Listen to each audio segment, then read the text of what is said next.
Kompas Update dipersembahkan oleh Tulang kaku kayak robot, faktor utuh.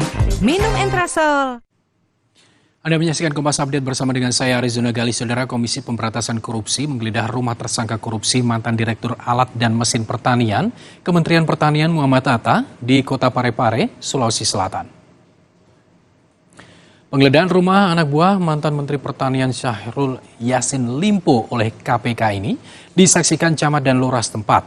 Penggeledahan juga dilakukan dengan pengawalan anggota Brimopolda Sulawesi Selatan. Penggeledahan terkait dengan kasus tindak pidana pencucian uang dengan tersangka Syahrul Yassin Limpo ini diakhiri dengan pemasangan papan tanda penyitaan oleh KPK.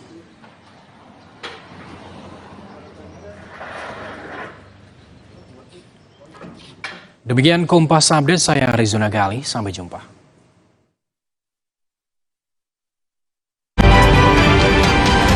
Kompas Update dipersembahkan oleh Habis makan langsung Beneko. Tulang